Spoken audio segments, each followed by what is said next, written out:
Rida Rashid POCSO पीटा cross case में विधायक जितेंद्र आवाड़ को मिली अग्रिम जमानत। रौनक और शाइस्ता की अग्रिम जमानत अदालत ने की खारिज।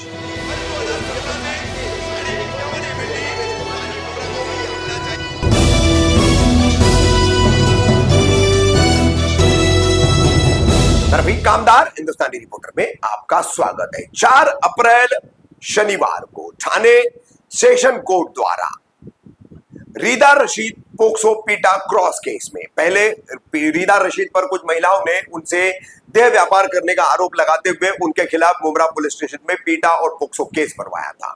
इसकी जांच के बाद इसमें बी समरी रिपोर्ट फाइल होने के बाद फिर रीदा रशीद की शिकायत पर उनके खिलाफ साजिश करने वाले कुल 22 लोगों के खिलाफ मुमरा पुलिस स्टेशन में अपराध दर्ज किया गया था, जिसमें एनजीओ चलाने वाली शबाना शेख और इस पूरे साजिश की मुखिया रौनक आजम शेख, उनकी एक साथी शाइस्ता सलीम कुरैशी और ये सब कुछ किया गया। विधायक जितेंद्र आवाड़, उनके अन्य साथी कार्यकर्ता प्रवीण पवार, शिवा जगताप, महेंद्र बंटी नाइक, यूनुस शेख, ऐसे कई नाम शामिल थे। तो ऐसे और रोशनी नाम की वो पीड़िता लड़की और उसकी मां से कई आरोपी बनाए गए थे। तो इनमें से रोशनी जेल में थी और अन्य ने जो है कुछ एक को जमानत मिल गई थी। तो बाकी 6 लोगों ने, जिसमें विधायक जितेंद्र आवाड़ भी है, आरोपी नंबर 1 रौनक आजम शेख भी है, शाइस्ता कुरैशी भी है, इन्होंने थाने सेशन कोर्ट में कुछ महीनों पहले अग्रिम जमानत के लिए याचिकाएं दायर की थी। तो इनकी इन याचिकाओं अर्जियों पर नियमित सुनवाई चल रही थी और इसका फैसला आखिरकार थाने सेशन कोर्ट ने सुनाया। क्या फैसला सुनाया, जिसमें संक्षिप्त में आपको बता दें कि विधायक जितेंद्र आवाड़ की अग्रिम जमानत कोर्ट ने मंजूर कर ली, मगर रौनक आजम शेख और शाइस्ता कुरैशी की अग्रिम जमानत याचिका खारिज कर दी गई है। इस संबंध में रीदा रशीद और उनके एडवोकेट जब्बार मोमिन द्वारा एक प्रेस कॉन्फ्रेंस ली गई और जानकारी दी गई। सुनिए क्या दी गई है जानकारी। जब्बार भाई, रीदा मैडम का केस चल रहा था पोस्को पीटा का, उसके बाद कई लोगों पे एफआईआर हुई थी जो 20 समरी के बाद, उसमें केस में कुछ नया मोड़ आया है, तो क्या बताना चाहोगे, क्या मोड़ आया है? देखिए, सबसे पहले तो मैं आपको बताना चाहूँगा कि रीदा मैडम का केस नहीं चल रहा है पोक्सो पीटा का। वो जो केस झूठा था, जो कि क्लोज हो चुका है, जो फर्जी था, हाँ फर्जी केस था, क्लोज हो चुका है। और उस एफआईआर के अंदर जब रीदा मैडम आरोपी थी तो अभी वो कंप्लेनेंट है और उन्होंने एफआईआर दाखिल किया है। पुलिस ने रीदा मैडम की कंप्लेंट के ऊपर एफआईआर लिया, जिसमें 22 आरोपी है और जिसकी कल फाइनल हियरिंग हो चुकी है। ऑर्डर के लिए मैटर था, ऑर्डर हो चुका है उसमें। क्या ऑर्डर हुआ है? देखिए, टोटल उस मैटर में 7 लोगों की बेल एप्लीकेशन, 7 लोगों ने बेल फाइल किया हुआ था। उसमें पहले कई 2-3 आरोपी अरेस्ट हो चुके थे और अभी रिसेंटली एक महिला उसमें अरेस्ट की, जो तकरीबन मुझे लगता है कि 60-65 दिन जेल में थी। उसका रेगुलर बेल था और उनके अलावा 6 लोगों ने एंटिसिपेटरी बेल के लिए फाइल किया था, जिसमें से 3-4 महिलाएँ हैं और कुछ पुरुष है उसमें। इसमें से कोर्ट ने हियरिंग के बाद 2 एप्लीकेशन रिजेक्ट की है और जो 4 एप्लीकेशन है उस 4 एप्लीकेशन को अलाउ किया है उसमें। जो महिला 65 दिन से जेल में थी तो उसका एप्लीकेशन अलाउ हुआ है। उसके अलावा और 2 एप्लीकेशन थे वो अलाउ हुए हैं और 2 एप्लीकेशन जो थे वो रिजेक्ट हुए हैं। कौन है वो 2 लोग जिसके रिजेक्ट हुए? देखिए, उसमें से एक है रौनक आजम शेख और दूसरी है शाइस्ता मोहम्मद सलीम कुरैशी। इन दोनों का प्राइम रोल था और इनके रोल के हिसाब से इनका जो एप्लीकेशन है वो रिजेक्ट हुआ है।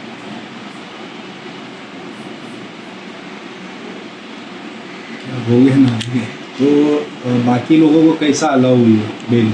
और कौन है वो जिन लोगों को अलाउ किया? देखिए, जिसमें से जो बेल अलाउ हुई है तो उसमें सबसे पहले श्री जितेंद्र आवाड़ साहब, जिसमें रेहाना वसीम शेख, रोशनी नूर आलम खान, इसको और महेंद्र विनायक नायक, इनकी बेल एप्लीकेशन जो है अलाउ हो चुकी है। और इसके अलावा एक बेल एप्लीकेशन पेंडिंग है हियरिंग के लिए, जिसमें उसका नाम है यूनुस इकबाल शेख। अब इसमें जो बेल अलाउ हुई है क्योंकि इसके अंदर जो प्राइम एक्यूज जो है रौनक और शाइस्ता, इन दोनों का अभी तक अरेस्ट हुआ नहीं है और मुमकिन है अगर इनको अरेस्ट पुलिस करती है तो इन लोगों का जो बेल है वापस से कैंसिल हो जाएगा, क्योंकि सारी कनेक्टिविटी इन 2 महिलाओं से है सब लोग। तो इसमें देरी क्यों लग रही है? देखिए, इसके अंदर सबसे पहले तो एक बी समरी हुई है, एक एफआईआर रिवर्स आया है, फिर यहाँ से पहली दफ़ा एफआईआर गया है सामने और उस एफआईआर में इन्वेस्टिगेशन जो है बड़ा इन्वेस्टिगेशन है, क्योंकि तकरीबन पहला जो एफआईआर इसमें रजिस्टर हुआ था जो फॉल्स था वो 2020 में रजिस्टर किया गया और आज चल रहा है 2025।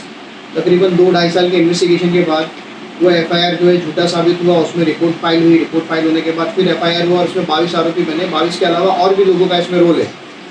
तो इसलिए पुलिस अंडर इन्वेस्टिगेशन में, और इसमें जो मेन एक्यूज थे वो अरेस्ट नहीं हो पाए। जैसे एफआईआर में तो सारे एक्यूज फरार थे, उनके फरारी की वजह से पुलिस को इन्वेस्टिगेशन में दिक्कत आ रही है। फेयर इन्वेस्टिगेशन पुलिस को करने मिल नहीं रहा है, और पुलिस का जो राइट है फेयर इन्वेस्टिगेशन का वो वायलेट हो रहा है। इस वजह से इस मैटर के अंदर दिक्कत आ रही है। तो कहीं ना कहीं ये जो 22 आरोपी आप बता रहे उसमें से कई आरोपी बिना बेल के भी छूट चुके, तो कहीं ना कहीं जो किस वजह से छूटे हो? देखिए, इसमें कोई भी आरोपी बिना बेल के नहीं छूटा है। एक एक्यूज के साथ हुआ था, वो एक्यूज का नाम है प्रवीण पवार। उसके मैटर में ऐसे हुआ कि अभी एक नए कायदे के मुताबिक, कायदा पुराना ही है कि भाई जब भी किसी आरोपी को अरेस्ट किया जाता है तो उसको ग्राउंड ऑफ अरेस्ट दिखाना पड़ता है। तो पुलिस ने जब फर्स्ट डे उसका रिमांड लिया तो उसको ग्राउंड ऑफ अरेस्ट दिखाया था, और ये जज के ऑर्डर में आ चुका है कि सेक्शन 50 का कॉम्प्लाइंस है, और वो ऑर्डर में बाकायदा मेंशन है। और उसके बाद बाकायदा 2 दिन की पुलिस कस्टडी दी गई। तो अगर 2 दिन की पुलिस कस्टडी के बाद वो पेपर जो है कोर्ट से मिसिंग हुए, सेक्शन 50 का लेटर, और वो मिसिंग पेपर होने की वजह से कोर्ट ने ऐसा बताया कि भाई नॉन कॉम्प्लायंस है सेक्शन 50 का, और इस रीज़न से उसको रिलीज़ किया गया। और उसका भी बेल जो है अभी हाई कोर्ट में कैंसिलेशन के लिए जाएगा, और उसके अंदर हमारे फेवर में ही रिलीफ आएगा। रीता मैडम, क्या बताना चाहोगे आप? केस की जानकारी जब्बार भाई एडवोकेट दे चुके हैं, उसको लेकर आपका क्या कहना है? सभी को अस्सलाम वालेकुम। जैसे वकील साहब ने कहा, आपके सामने सब सारी बातें रखी हैं, जिसमें से 4 से 5 लोगों को बेल मिली, और 2 जो गर्ल्स पावर जिम चलाती है, रौनक खान, शाइस्ता कुरैशी, इनका बेल कैंसिल हुआ है। ये इसलिए हुआ है, ये जो मिस्टेक हुआ है क्योंकि ये सारे आरोपी बाहर है, या किसके मदद से है, या किसने इनको मदद की है। लेकिन इंशाल्लाह जिस दिन ये पुलिस के हाथ आएंगे उस दिन यकीन है कि ये लोग, जितने लोगों को बेल हुआ है वो लोग के बेल कैंसिल होगा, क्योंकि ये 2 जब बोलेगी तभी ये बाकी लोगों का भी रोल आएगा। और पुलिस की जानकारी के हिसाब से, या पुलिस जितना इसमें काम करेगी उतना पुलिस के पास, और मुझे लगता है 20 अमरी के पास टाइम तो सब कुछ है इनके पास, बट इंशाल्लाह सब्र किया है तो सब्र अभी भी करूँगी। और इसमें एक परसों वापस इसमें और एक जन ने बेल डाला है, जो यूनुस खान, यूनुस शेख उफ केबल, यूनुस केबल वाला जिसको बोलते हैं, उनका भी बेल है, जो माशाल्लाह शरीफ बन के घूम रहे हैं। इतने शरीफ, या कोई शक्ल देख ले तो ऐसा ललचा जाएंगे, इतने शरीफ बन के घूम रहे हैं।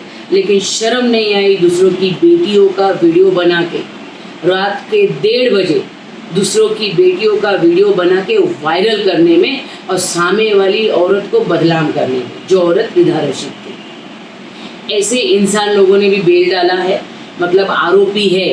ये लोग ने बेल डाल के आरोपी खुद को घोषित किया है, जिसमें आमदार भी है। तो बस बाकी के ये 6-7 लोग ही हुए हैं, मेरे 22 से उसके ऊपर भी आरोपी है। बाकी के लोगों ने बेल डाला नहीं है, या लोग मिल नहीं रहे, तो इंशाल्लाह मिलेंगे। सब्र रखी हूँ और आगे भी सब्र रखूँगी। और यहाँ बेल मिला है तो हाई कोर्ट है, हाई कोर्ट में भी ऑलरेडी 3-4 लोगों का गया हुआ है, तो बस सब्र रख के देखेंगे कि क्या होता है। लेकिन बोलते हैं ना, एक बात थी जो रोशनी करके जो बच्ची अपनी मुमरा की है, 50,000 के लालच में जो मेडिकल के लिए पहुंच गई थी सिविल हॉस्पिटल, उसको 3 महीने के बाद, 3 महीने के ऊपर कल उसको बेल हुई है। तो ये कितनी, मुझे तो बोलने के लिए भी फील होता है, लेकिन ये जो आरोपी है जिन्होंने बेल लिया है, अभी तक एक बार भी नहीं बोला है। जो मुसलमानों का तो बहुत बड़े आका बनते हैं, बोलो ना, बेल मिला ना तो बोलो। क्या उस बच्ची के जान पे हमने बेल लिया? उस बच्ची को 3-3.5 महीना अटका के हमने बेल लिया क्योंकि चार्जशीट गिरी। शर्म आ रही है? बेल लिया है, वो बच्ची के माँ बाप को, बच्ची को, कौम को कौन जवाब देगा?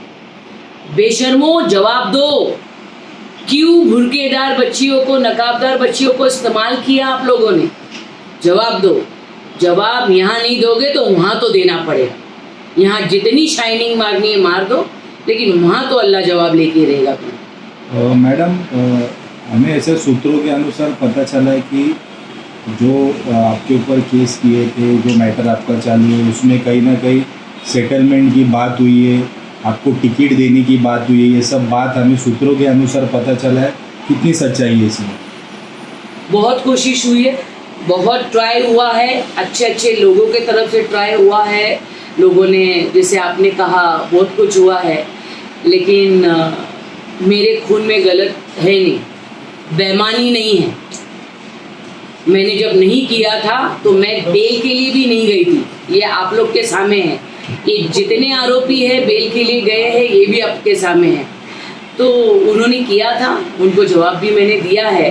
लालच में तो आऊँगी नहीं, ठीक है, कुछ लोग हमारे बच्चियाँ आ गई थी लालच में, लेकिन शुक्र है टाइम पे वो लोग भी सच्चाई पे आई है। और ये केस उन्हीं के वजह से, मैं तो बोलूँगी सारे बच्चियों का जो भी किया है उन्होंने, उनको माफ़ करते हुए मैं यही बात बोलूँगी, उनका बहुत बहुत शुक्रिया कि उन्हीं के वजह से, और कुछ इनके दलाल जो दोनों तरफ थे, और उनके दलालों को भी शुक्रिया बोलूँगी, उन्हीं के वजह से सब सामने आया है।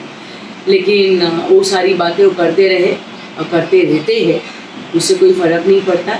मुझे लड़ना है, क्योंकि अगली बार ये जो औरतें हैं 3, खास करके वो जिम वाली, रौनक, शाइस्ता, शबाना, अगली बार किसी भी कौम की बच्ची को इस्तेमाल करने के लिए ये 100 बार सोचे, नकाब को इस्तेमाल करने के लिए 100 बार सोचे, किसी को लालच देने के लिए इनके रुए खड़े हो जाना चाहिए, कभी ना किसी के साथ करे। क्योंकि खास करके जिस थाली में बोलते खाते हैं ना, उसी थाली में लोग छेद भी करते हैं, तो गलत है। तो वो सब चलते रहेगा, लेकिन लड़ना है, लड़ते रहेगा।